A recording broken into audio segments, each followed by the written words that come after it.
N പാപ വഴിയോർത്തു ഞാനിന്ന് ഹൃദയം നുറുങ്ങി കരഞ്ഞുപോയി.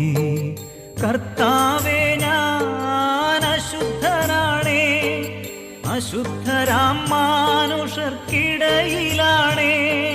വിറയാർന്നു നിൽക്കുന്നു ഞാൻ, എന്റെ പിഴയേറ്റു ചൊല്ലിയിടുവാൻ. നുറുങ്ങിയ മനസ്സിന്റെ നൊമ്പരങ്ങൾ നീ കേൾക്കാതെ പോകരുതേ, ഒന്നു നോക്കാതെ പോകരുതേ. എൻ പാപ വഴിയോർത്തു ഞാനിന്ന് ഹൃദയം നുറുങ്ങി കരഞ്ഞുപോയി.